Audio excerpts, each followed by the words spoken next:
नमस्कार दोस्तों, चंद्रा क्लासेस में आप लोग का स्वागत है। आज हम पढ़ते हैं अपने भारत के एक महान रत्न, महान व्यक्ति के बारे में, जिनका नाम है बी.आर. अम्बेडकर, भीमराव अम्बेडकर।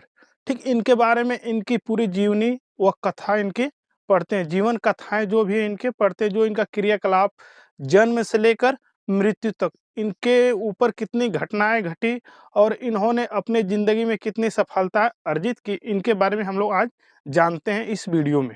ठीक, तो सबसे पहले हम पढ़ते हैं बी.आर. अम्बेडकर के बारे में, जो कि यह भारत के निर्माता भी कहे जाते हैं। कौन? बी.आर. अम्बेडकर भारत के निर्माता भी कहे जाते हैं और संविधान के निर्माता भी यह माने जाते हैं, या संविधान के जननी के रूप में भी इनको जाना जाता है। किनको? तो बी.आर. अम्बेडकर को, जिनका पूरा नाम है बी.आर. अम्बेडकर। भीमराव अम्बेडकर का जो पूरा नाम है यह है आपका भारत रत्न डॉक्टर भीमराव रामजी अम्बेडकर, जिनका नाम है भारत रत्न डॉक्टर भीमराव रामजी अम्बेडकर, जो कि इनका यह पूरा नाम है, जो कि इनमें उनके पिताजी, उनके माताजी का नाम और उनके गुरु का नाम, तीनों लोग का नाम इन्हीं के नाम पे अर्जित है। ठीक, तो ये जो थे आपका डॉक्टर बी.आर. अम्बेडकर, उनका नाम जो बनाया आपका उनके पिता, माता के नाम पे, उनके पिता के और उनके गुरु के नाम पर, इन तीनों लोग के नाम को जोड़कर उनका नाम का निर्माण किया गया, जो एक भारत के रत्न के रूप में जाने जाते हैं, डॉक्टर भीमराव अम्बेडकर। ठीक ना, जो कि इनका जन्म जो होता है आपका 14 अप्रैल 1891 ईस्वी में। Doctor B R. अम्बेडकर का जन्म कब होता है? 14 अप्रैल 1891 ईस्वी में होता है, जो कि इनका जन्म एमपी में महू नामक स्थान पे होता है। इनका जन्म एमपी के महू नामक स्थान पे होता है, जो कि इनके पिताजी थे Ramji Sakpal.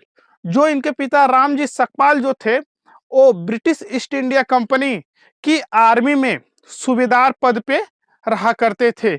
British east India company के आर्मी में जो ये सूबेदार पद पे रहा करते थे। कौन? इनके पिता रामजी सकपाल। और इनकी जो माता जी थी, जो जिनका नाम था भीमाबाई। ठीक, भीमाबाई सकपाल, यह धार्मिक प्रवृत्ति की थी, ये धर्म को और गीता पुराण पे अधिक विश्वास करती थी।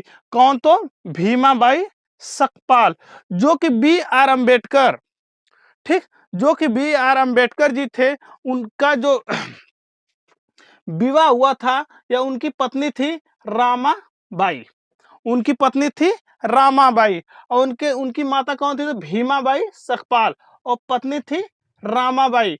और उनकी दूसरी जो पत्नी थी बी.आर. अम्बेडकर की, उनका नाम था सविता अम्बेडकर। उनका क्या नाम था आपका? तो सविता अम्बेडकर। अब इनके बारे में थोड़ा सा विस्तृत जान लेते हैं। जो इनके पिता सकपाल, रामजी सकपाल थे, वह ब्रिटिश ईस्ट इंडिया कंपनी में, ठीक, वह ब्रिटिश ईस्ट इंडिया कंपनी में एक सूबेदार पद पे रहा करते थे। जैसे तैसे इनका परिवार चलता था, जब इनके पिता आपके आर्मी के सूबेदार थे, जो कि इन लोगों के द्वारा कहा जाता है कि बी.आर. अम्बेडकर के जो पूरे भाई और बहन टोटल मिलाकर, मतलब कि रामजी सकपाल के टोटल पुत्र या कहें तो संतान जो थे 14 लोग थे। कितने लोग थे? 14 इनके क्या थे? संतान थे। ठीक, इनके तो रामजी सकपाल के कितने संतान थे? तो 14 संतान थे। ठीक, उनमें से सबसे छोटा भीमराव अम्बेडकर जी थे, जो कि सभी लोग का वह दुलारा थे, भीमराव अम्बेडकर। ठीक ना, इन 14 लोग में से सबसे छोटा व्यक्ति थे, कौन थे? भीमराव अम्बेडकर जी थे, जो कि इन लोगों का दुलारा था। जब बी.आर. अम्बेडकर का जब जन्म होता है आपका 1891 ईस्वी में, तो उस समय इनके पिता सूबेदार पद पे थे। ठीक, उस समय उनके पिता सूबेदार पद पे थे, और इनके जन्म के 3 से 4 वर्ष बाद इनके पिता क्या होते हैं? रिटायर हो जाते हैं।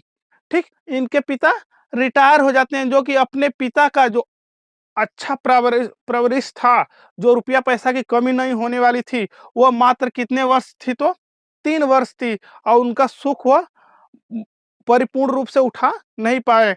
जैसे वो रिटायर होते हैं, अपने परिवार को कुछ ही पेंशन पे अपने परिवार को चलाना वह शुरू करते हैं। कौन?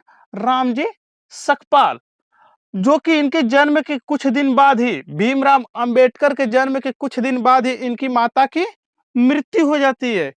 किनके? भीमराव अंबेडकर की माता की मृत्यु हो जाती है, जो कि इनके सर से छाया जो माता की होती है वो भी आपका उठ जाती है, जो कि इनके पिता, ठीक, जो कि इनके पिता अपने परिवार को चलाने का काम मात्र छोटी सी पेंशन से करते हैं। जो कि इनमें कहा जाता है कि ये 14 संतान में से सिर्फ उनके पास, किनके? रामजी सकपाल के पास 3 पुत्रियां बची थी और 2 पुत्र बचे थे। ठीक, इनके पास कितने? 3 पुत्रियां और 2 पुत्र बचे थे, बकिया सभी लोग की मृत्यु हो गई थी। तो उस परिवार को धीरे धीरे अपने पेंशन पे चलाते थे। जब भी रामजी सकपाल जब जाते थे मार्केट, बाजार जाते थे, बाजार जाकर जो वापस आते थे तो अपने कम ही पेंशन के पैसे से बी आर अम्बेडकर के लिए, ठीक, भीमराव अंबेडकर के लिए पुस्तक लाया करते थे, जो कि यह अच्छी तरह से वो पढ़ सके और ज्ञान को अर्जित कर सके। बी आर अम्बेडकर जैसे तैसे बी आर अम्बेडकर ने पढ़ाई की।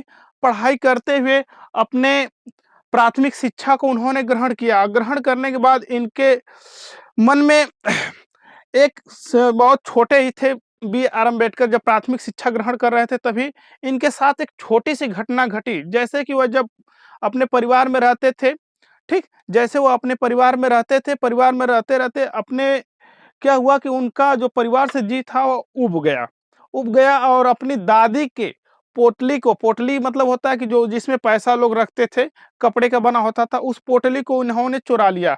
कौन? B R Ambedkar. B R Ambedkar चुरा कर सोचे कि अब हम यहाँ से कहाँ भाग जाएंगे, मुंबई के लिए चले जाएंगे इस पैसा को लेकर, ठीक, और अपना जीवन यापन उधर ही करेंगे। अब इस छोटे ही जीवन में उन्होंने ऐसी घटना उनके साथ घटी, जैसे ही उस पोटली को लेकर, जैसे ही उस पोटली को लेकर कुछ दूरी तय की, अपने गांव से कुछ दूरी निकले। निकलने के बाद जैसे ही वो पोटली खोले तो उसमें देखे कि एक आना सिर्फ था। उस समय उस पोटली में क्या था? एक आना था। तो बी आर अम्बेडकर के मन में आया कि हमारा परिवार मतलब वास्तविक रूप से मजबूत नहीं है, हम जैसा सोचते हैं वैसा नहीं है। वहीं से बी आर अम्बेडकर सोचते हैं कि अब हमको परिवार को संभालना है, अब हमको परिवार को चलाना है। तो उन्होंने वहीं से कदम अपना पीछे हटाए, पीछे हटाकर आकर परिवार में रहने लगे और अपने मन से पढ़ाई करना स्टार्ट कर दिए। और पढ़ाई करना स्टार्ट करने के बाद उन्होंने अनेक प्रकार की सफलता अर्जित की। बहुत सी कठिनाइयां उनको उनके जिंदगी में आया। सभी कठिनाइयों को झेलते हुए उन्होंने पढ़ाई के क्षेत्र में सफलता ग्रहण की और इन्होंने जाकर मुंबई में, ठीक, यूनिवर्सिटी ऑफ बॉम्बे में जाकर इन्होंने एडमिशन लिया। जो कि ये दलित वर्ग थे। किस वर्ग के थे? बी आर अम्बेडकर तो दलित वर्ग थे, जो कि दलित वर्ग के जो छात्र है वो पहली बार यूनिवर्सिटी ऑफ बॉम्बे में जाकर एडमिशन लिया। जो कि इनको उस समय जब ये इन्होंने एडमिशन लिया यूनिवर्सिटी ऑफ बॉम्बे में जाकर एडमिशन लिया, इनको लाइब्रेरी में नहीं घुसने दिया जाता था, इनको न नहीं पढ़ने दिया जाता था, इनको बहुत उस समय प्रताड़ित किया जाता था भेदभाव को लेकर, ठीक ना, जाति पात और भेदभाव को लेकर इनको प्रताड़ित किया जाता था। जो कि इन्होंने लाइब्रेरी में न जाकर बल्कि जो कॉलेज का ग्राउंड था उस ग्राउंड में एक पेड़ था, पेड़ के पास इन्होंने जाकर शिक्षा को अर्जित करते थे, बैठकर अपना मनन करते थे, पढ़ाई करते थे, ठीक। तो कुछ समय एक व्यक्ति देखते देखते, एक दादा नाम के व्यक्ति थे, ठीक, वहीं के थे प्रोफेसर, वो भी थे। उन्होंने इस बात को देखते देखते एक बार आकर उनके पास बैठे, जो कि ब्राह्मण थे, उनके पास बैठे और बी आर अम्बेडकर उठकर वहां से खड़ा हो जाते हैं। लेकिन वह प्रोफेसर जी, जो दादा नाम के प्रोफेसर जी थे, उन्होंने कहा कि बेटा हम जात पात को नहीं मानते हैं, ठीक, तुम आकर बैठो। तो बी आर अम्बेडकर को पूरी तरह से सहानुभूति हुई कि अगर हमारा कोई सहायता करने वाला तो है जिंदगी में और दुनिया में, ठीक। तो उनके पास बैठकर उनसे वो शिक्षा लिए और जो दादाजी थे उनके जो वहां पे रहने वाले थे, बी आर अम्बेडकर की जो पढ़ाई का जो लेवल था उनको पता चल गया। जो कि उन्होंने बी आर अम्बेडकर को एक उसी समय एक राजा से, जो एक शासक था उस क्षेत्र का, वहाँ से उनको मुलाकात कराते हैं। उस शासक से, जो कि वह हर वक़्त जो आगे पढ़ने वाला छात्र था, आगे बढ़ने वाला जो स्टूडेंट था, उनको वह पेंशन न कहकर, बल्कि हम कहें तो आपका स्कॉलरशिप स्कॉलरशिप देकर वह विदेश में भेजता था शिक्षा ग्रहण करने के लिए। ठीक, तो वहीं से बी आर अम्बेडकर जी ने वहीं से स्कॉलरशिप लेते हैं। ठीक, स्कॉलरशिप लेने के बाद उन्होंने अपना कदम कोलंबिया यूनिवर्सिटी तक बढ़ाया और ये विदेश चले गए और कोलंबिया यूनिवर्सिटी में उन्होंने एमए किया और पीएचडी किए।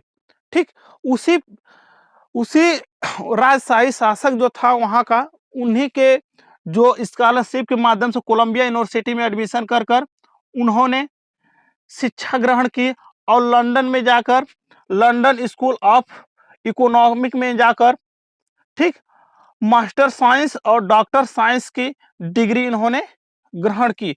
जो कि वह शासक, जो राजशाही शासक था, वह मात्र बोला था कि हम आपको हर महीने 25 रुपए देंगे, आपको पूरी तरह से वहाँ का खर्चा आपका अपना चलाना है।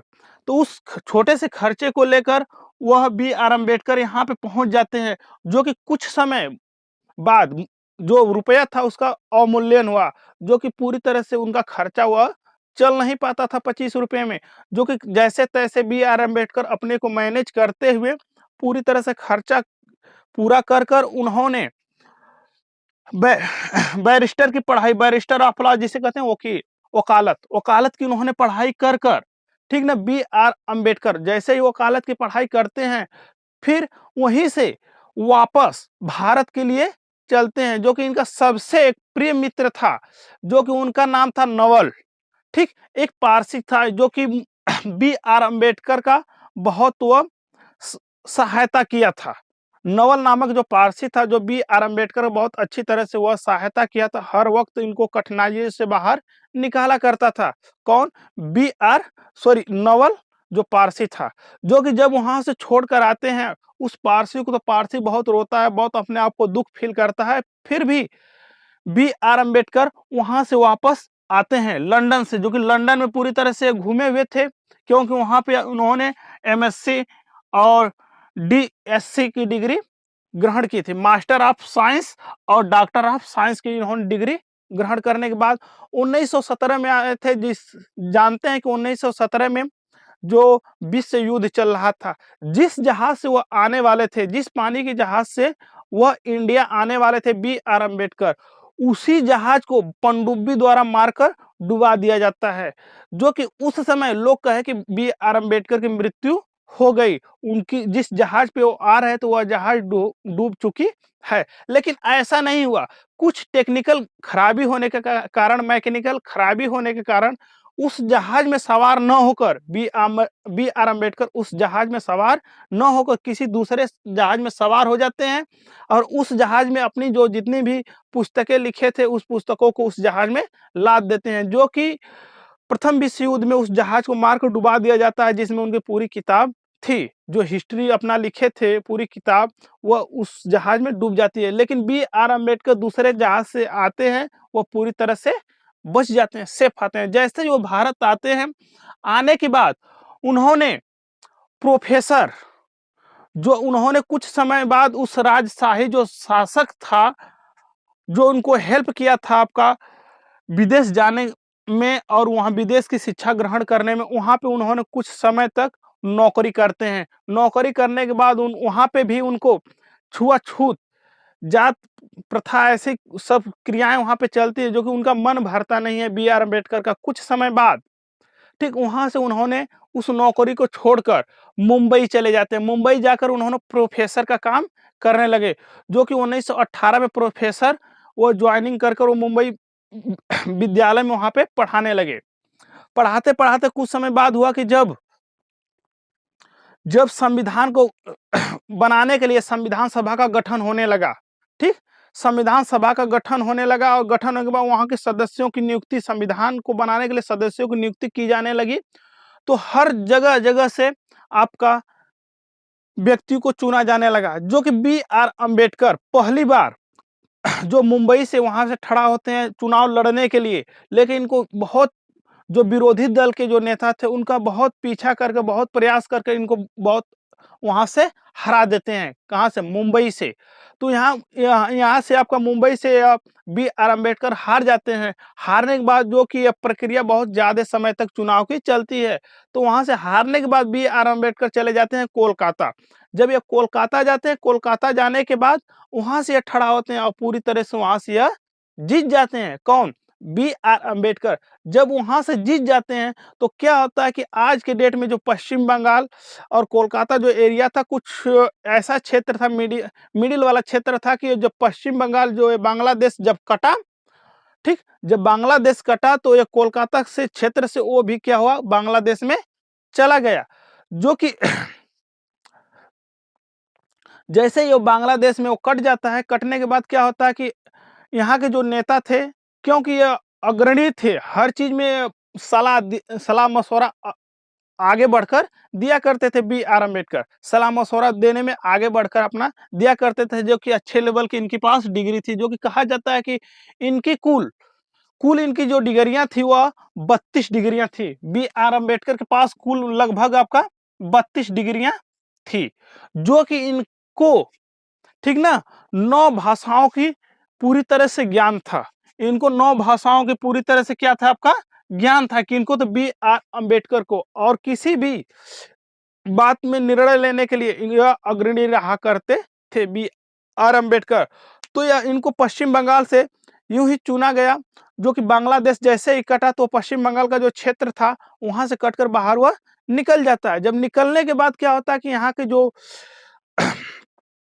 संविधान सभा के जो सदस्य होते हैं वहां पे उसका देख रेख करते हैं डॉक्टर राजेंद्र प्रसाद। जो कि डॉक्टर राजेंद्र प्रसाद बहुत प्रयास करते हैं और वहां से आपका मुंबई से जो व्यक्ति जीता हुआ था उसको वहां से पद से इस्तीफा दिलाकर बी आर अम्बेडकर को वहां का सदस्य बनाते हैं। वहां से सदस्यता उन्होंने ग्रहण कर बी आर अम्बेडकर फिर संविधान सभा में आकर सलाह मशवरा देना स्टार्ट करते हैं, जो कि वहां से उनको हटाया नहीं जाता है। फिर इसके बाद इन्होंने क्या किया कि एक घटना बाद इनके पास बहुत अच्छी घटी थी, जो कि गोलमेज सम्मेलन से लेकर, जो कि पूछा जाता है कि किसी पार्टी के थे नहीं। बी आर अम्बेडकर किसी भी पार्टी के नहीं थे, निर्दलीय रूप में यह कार्य किया करते थे। जो कि इन्होंने आरक्षण को अपने लेकर, ठीक, जब गोलमेज सम्मेलन हुआ लंदन में, तो लंदन में जाकर अपना पढ़ाई कर लिए थे और सभी प्रक्रिया से वहां से वाकिफ थे ये बी आर अम्बेडकर। इन्होंने जाकर लंदन में तीनों गोलमेज सम्मेलन में भाग लेते हैं। तो यह हर वक्त क्वेश्चन बनता है कि कौन सा भारतीय व्यक्ति है जो कि तीनों गोलमेज सम्मेलन में भाग लेता है। लेकिन कांग्रेस से महात्मा गांधी थी सिर्फ द्वितीय गोलमेज सम्मेलन में भाग लेते हैं, ठीक। और भाग लेने के बाद उनकी भी जो मांग थी वह सफल नहीं हुई, तो महात्मा गांधी उस द्वितीय भी गोलमेज सम्मेलन को छोड़कर चले जाते हैं वापस। जो कि एक पूना पैक्ट समझौता होता है। आने के बाद पूना पैक्ट समझौता होता है 1932 ईस्वी में, जो कि महात्मा गांधी और बी आर अम्बेडकर के बीच। जो कि बी आर अम्बेडकर की मांग थी आरक्षण को लेकर, आरक्षण को लेकर बी आर अम्बेडकर की मांग थी, जो कि अपने मांग को रख दिए महात्मा गांधी के सामने, जो कि एयरोडा जेल में जो पड़ता है आपका पूना में। इन दोनों के बीच अपना जो भी निर्णय हुआ लेने के बाद बी आर अम्बेडकर आगे बढ़ते रहे। जो कि और इनके इनके जीवन में बहुत सी घटनाएं घटी। इनके जीवन में बहुत सी घटनाएं घटी, जो कि घटनाओं को झेलते झेलते इन्होंने अपनी अंतिम जो सांस ली आपका 6 दिसंबर 1956 ईस्वी में। जो कि इन्होंने 2 शादियां की थी बी आर अम्बेडकर, 2 शादियां, जो कि ये रामाबाई थी, जो कि कुछ ही समय बाद बी आर सॉरी, हाँ, इनकी पत्नी जो रामाबाई थी, इनके शादी के कुछ ही समय बाद इनकी मृत्यु हो जाती है बी आर अम्बेडकर की पत्नी का। जो कि इनकी दूसरी पत्नी होती है सविता अम्बेडकर, जो कि एक ब्राह्मणी होती है, जो बहुत चर्चित हो चुके थे वहां पे। 1948 के लगभग इनकी जो शादी होती है दूसरी पत्नी से, जो कि उस समय बी आर अम्बेडकर पूरी तरह से वह चर्चित हुए थे। जो कि यह ब्राह्मणी थी, जो डॉक्टर थी यह, जो कि अपना ब्राह्मण जो नाम का टाइटल को हटाकर वो अम्बेडकर टाइटल रख दिया। और ये अंबेडकर टाइटल जानते हैं कि किनके नाम पे पड़ा है? तो उनके अध्यापक किनके? तो बी आर अंबेडकर जो प्रिय अध्यापक थे उनके नाम पर यह नाम पड़ा है अंबेडकर। ठीक, जो कि भीमराव भीमा जो नाम है उनकी माता के नाम पे भीम पड़ा है और राम जी उनके पिता के नाम पे, जो कि यह इनका जो पूरा नाम था, जो उनके गुरु थे, जो अध्यापक थे बी आर अम्बेडकर का, जो उनका पूरा नाम था ब्राह्मण कृष्ण केशव अम्बेडकर। ब्राह्मण कृष्ण केशव अम्बेडकर था, वो अपने टाइटल को इनके साथ जोड़ देते हैं। ठीक, जो कि इनकी अंतिम जो सांस लेते हैं आपका 6 दिसंबर 1956 ईस्वी में इन्होंने अपनी अंतिम सांस ली, जो क्योंकि ये डायबिटीज से ग्रसित थे और इनकी डायबिटीज जैसे ही ओवर हुई, इनको सोए सोए रात में ही इनकी मृत्यु हो जाती है बी आर अम्बेडकर की। ठीक, तो दोस्तों बी आर अम्बेडकर के संक्षिप्त रूप में आपका इनका जीवन परिचय रहा और इनका जो क्रियाकलाप पढ़ाई का जो शिक्षा जिस माध्यम से उन्होंने ग्रहण किया और उनके जीवन में बहुत से कठिनाइयों को पीछे छोड़ते हुए अपना आगे कदम बढ़ाते रहे और अपना ये जीवन सफल बनाए। तो यह इनका संक्षिप्त रूप से जीवन परिचय था और विस्तृत अगर हमको जानना होगा तो हम अगले वीडियो में इसको और विस्तृत बताने का कोशिश करेंगे। तो हाँ दोस्तों, आपको अगर वीडियो ये अच्छी लगी हो तो शेयर, सब्सक्राइब और लाइक जरूर करें और बेल आइकन को प्रेस जरूर करें, जो कि नोटिफिकेशन सबसे पहले आपको प्राप्त हो। दोस्तों नमस्कार।